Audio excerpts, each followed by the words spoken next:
Hey y'all, I'm back. Welcome back to another episode of Sincerely Jay. It feels so great to be here recording this with you guys. Thank y'all so much for tuning in. I am Miss J, none other than Miss J. I know y'all may be asking where have you been? Y'all, a lot has happened in the past few months, and I feel like I have not been transparent enough with you guys. So when I started Sincerely Jay, your girl was in pharmacy school. Now your girl has graduated from pharmacy school. So yes, that's right, I'm a doctor. I'm a doctor. So yeah, I just wanted to give that life update because like I said, I have not told you guys. Alright, so let's get into what Sincerely Jay does. We always gonna have a sprinkle of glam, a dash of gossip, and it's gonna always be a whole lot of Jay. Alright, so we got a bunch of stuff to kind of get into today because I feel like I've been missing y'all. And I know y'all been missing me, so I'm gonna, dedicate a little time to go over the episode, especially my housewives, Real Housewives of Atlanta to be exact. I'm gonna do my little spiel on the Diddy trial. I'm not gonna spend a whole lot of time on it. I'm gonna talk about this lawsuit with Tyler Perry, honey, because that is messy. It's messy. And then I wanted to incorporate something to kind of get more personable with you guys. It's called This or That, or some people would like to call it Would You Rather Be, but for me it'll be called This or That. And then of course you guys know I'm always going to leave you with a positive note. Alright, so let's get started. Got my notes written down. So with Housewives, for me this entire season, y'all, has just been kind of boring. It's been lackluster for sure. I will say that, but I don't want to talk about the whole season. I'm just going to talk about the last episode. So this last episode was the season finale, and for me, it was a lot going on. So Phaedra was being accused of bringing someone to destroy Angela's marriage. Now, for me, it's easy to pinpoint Phaedra because of her past and what she's done with Candy. And we all know Phaedra can be very sneaky and sly, honey. You know Phaedra. Everybody know how Phaedra play. She don't play nice at all. But what I will say, I don't feel like this is Phaedra. Or I don't feel like this is all of Phaedra. I feel like it's something else. I don't know who exactly, but I just feel like I think Phaedra would be crazy if she just was brought back on Housewives and she comes back to play these low down dirty games this early. I think she will be crazy. And I don't think Phaedra is that crazy. So I don't know. We're going to see how it play out. Even though this season has not had the best stories, the reads haven't been reading or whatever. Now Phaedra, she have been reading. She's been reading you inside and out. I will say that. So with the exception of Phaedra, the reads hadn't really been reading. However, the confessional looks has been eating. They've been, doing their big ones on the looks. And to be more specifically, Miss Drew. Drew, I don't know if she got a stylist or what, but Drew has been doing her big one for real this season. Maybe it's the divorce. She can dress how she want to dress now. I don't know what it is. But Drew looks absolutely wonderful. She does. I love that about her. All right, moving on to Britt Edie. I pray I don't ever run into a friend like Britt Edie, because when Miss Edie gets mad, she's going to unload the clip. And we all know those kind of people. They don't play fair at all. You tell them your business, and then once y'all fall out, she want to tell everybody else your business. No, I don't play them kind of games. And honestly, that's why girls be to themselves for the most part. A lot of women that I know, they've had those kind of friendships, and they just don't want to run into those type of situations no more. So they usually just keep all their business to themselves. And that's me for sure. I don't play them kind of games. You're not gonna spill all my beans once you're mad at me, baby. No, I'm not having it. And I also kind of feel like she is trying to drive that wedge between Shamia and Portia even more, because she probably do feel like Shamia has taking her friend from her. And I get it, we all can be catty or whatever, but girl, don't wait till you get mad at your friend and try to just tear another friendship down. That ain't right. I fought Bravo though, because I feel like they have this lawsuit going on with her. You kicked Kenya off the show, and both of them was involved. She threatened Kenya with a gun. You should have kicked them both off the show. So now she's suing y'all, and then look at how she's doing Kelly. Britt Edie is no.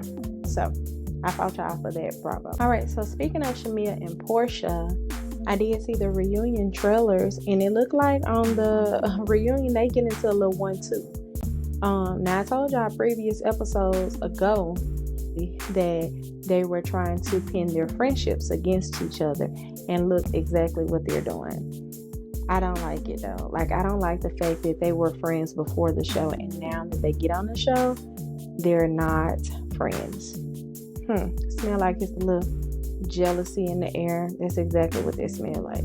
I don't know if it is from Shamea. I don't know if it's from Portia or whatever else, but you can tell it's some type of jealousy in the air for sure. All right, so they dropped the reunion looks, and I love these looks. I will say most of them ate up. But Miss Portia, she ate down and left no crumbs. Do you hear me? Absolutely no crumbs. Portia said, I came to steal the show. I am the show. I am Housewives, baby. So y'all need to catch up. I loved her dress. My second favorite look went to Shamea. And I also loved Angela's dress as well.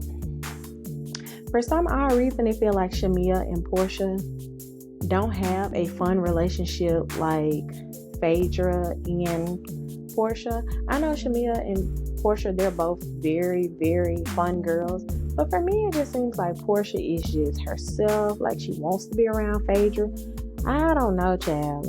I'm just going to continue to watch Housewives and see how it play out in the end. I don't know. All right, moving on to this lawsuit with Tyler Perry versus Derek Dixon. So, just a little backstory. Derek Dixon was working with Tyler Perry on The Oval, on the show The Oval. I didn't watch The Oval, so I don't really know what it's about. I just know that he's now suing Tyler Perry for $260 million for sexual harassment. And this, for me, it is wild. Seriously. I feel like in the text that I read, I'm going to put them on the screen as well. The text that I read, it kind of seems like he's offering him some advice while in the industry. I don't know. I really don't know, the relationship outside of the text. But for me, it didn't give okay, you have to work for me and you have to do this for me because I'm powerful and I have all of this money. It didn't give me that unless there's something that I'm missing. So let me know what y'all feel like in the comments, or let me know if I didn't get all the text messages. I don't know. All right, so this week, Diddy was found not guilty of the RICO charge, and he was also found guilty on the prostitution charge. Now, this is my thing. This is a very sensitive topic, so I don't want to make it seem like I'm downplaying Cassie's feelings, because that's not it at all. I feel like this entire case, though, has been humiliation for the both, for Cassie and Diddy. Cassie is pregnant. She's up there having to endure all of this, because if you saw the video that I saw when they were in the hotel and he was beating her, that was disgusting for me. That was absolutely disgusting. But I did not understand how that video that was posted ended up getting to a RICO charge. I don't get that. A possibility for the RICO charge. So I just kind of feel like that was a target. But I don't know, y'all. Again, if I'm missing something, please educate me. I have no problem getting feedback or anything else like that. So if I'm missing something, y'all tell me. That's what I'm here for. But yeah, as I was saying, I feel like I didn't understand why that video that was posted with Cassie and all of the other stuff that was going on, how did they end up in a racketeering charge and a RICO charge? That's just my 2 cents on it. So y'all let me know what y'all think in the comments. Let me know what you think. Again, I don't feel like neither party is right or wrong. I just need some clarification. I'm not downplaying Cassie's emotions. Like, I do feel like, some stuff that was done to her was pretty messed up. But again, that's not my business. I just wanted to get my 2 cents on it and know what you guys think about it. All right, next thing we have on here is the would you rather. So the first question is, would you rather be a showstopper or would you rather be the main character?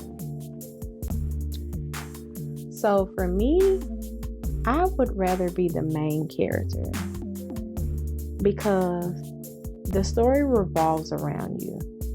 Like every episode or whatever. Like if you think about it, think of a show where you have a guest appearance. Like in my younger years, we would have these TV shows and you would have these celebrities to come on the TV shows and they were guest appearances. And after that episode, they weren't remembered.